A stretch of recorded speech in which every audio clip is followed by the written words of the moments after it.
Good morning. Thanks for joining me again. I'm out here at South Mountain again. Gonna get in a quick morning ride and talk to you a bit about my experience with budgeting. Hope you enjoy. Here's the riding. For some reason, I've always known I need a budget. I've tried them on paper, using the cash envelope system. I've used the Mint budget for years, and I finally settled on the app. You need a budget. I think the biggest takeaway I got from the different systems is how unique our brains are and what system works best. For me, having it all on paper was unlikely to actually be followed. The envelope system was too cumbersome. Mint was okay and it worked, but I love the mindset shift that occurred in me once I started using You Need a Budget, which is comparable to a digital envelope system. I have found using static budgets like Written and Mint don't work for me because I go into each new month thinking, okay, this is how much I need to spend this month. It felt like I was incentivized to spend the entire amount each month, and as if the money in the bank accounts was never truly accounted for. My mindset towards budgeting initially changed when I first discovered Mr Money Mustache's blog. He became financially independent and retired in his 30s from needing to work to live.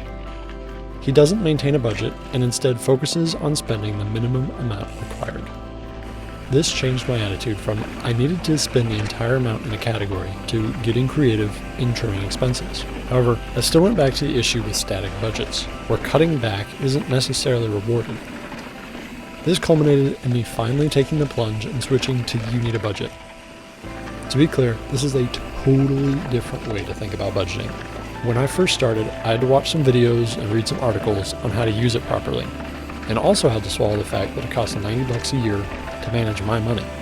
What truly changed my opinion was reading through the archives of Mr. Money Mustache and coming across an article he wrote about the founder and CEO of You Need a Budget, Jesse Meckham. Jesse sounds like such an honest, family-oriented guy with a lot of the same values I have, and I felt inspired to support him.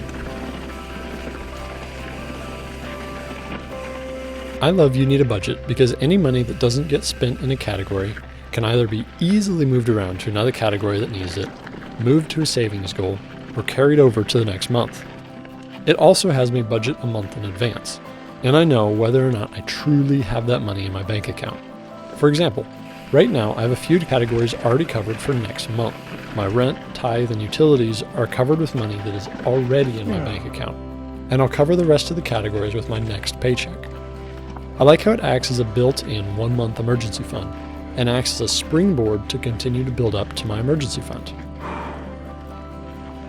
The way I've found works best for me and my brain for budgeting is accounting for the minimum amount of cash flow the month could yield and budgeting off of that.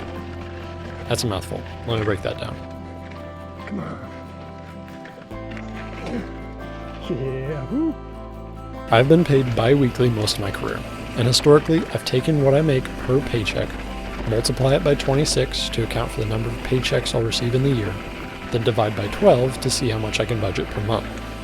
The primary downfall of this method is that 10 out of the 12 months of the year, the true income will be less.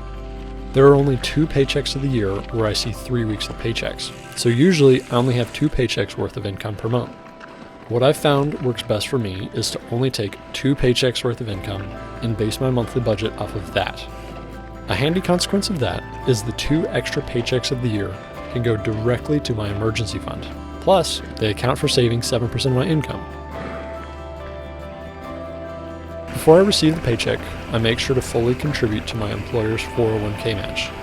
Not fully matching that is basically leaving free money on the table.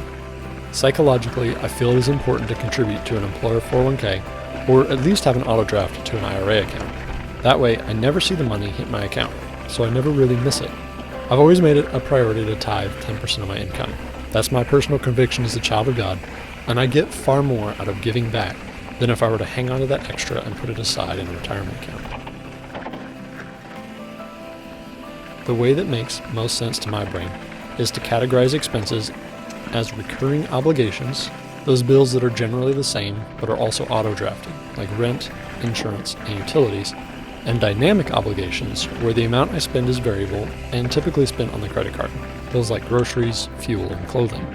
My advice in all this would be to take a look at spending and spend a month or two categorizing expenses and see what spending is like. It could be revealing some spending habits that weren't obvious before. You Need a Budget has a 34-day free trial before they start charging, or Mint is always free. And it seems like some banks offer a way to categorize expenses and observe spending that way. After I set up all the categories and understand You Need a Budget, I look forward to categorizing expenses from my bank accounts and credit cards and getting paychecks and splitting them up into the relevant categories. It's like a game I can play every day where I open up the app and categorize any new transactions. Maybe I'm weird, I don't know, but it is really enjoyable and satisfying knowing I'm in control and I know what's going on with my money. I know that I'm very fortunate to be where I am, and that my outlook on money and budgeting is formed by a healthy upbringing around money. I hope starting this conversation is hopeful for you. I know friends who have come from backgrounds of destructive personal finance habits, living paycheck to paycheck, and have started their personal finance journey and followed the advice of financial experts, and now have paid down debt, built up savings, and purchased homes. If you ever want to have a conversation about personal finance or go on a ride, send me a message on my Facebook page, Adventuring Arizona. Thanks for joining me today. I had a great time out there. I hope you learned something new. Remember, you are loved. See ya.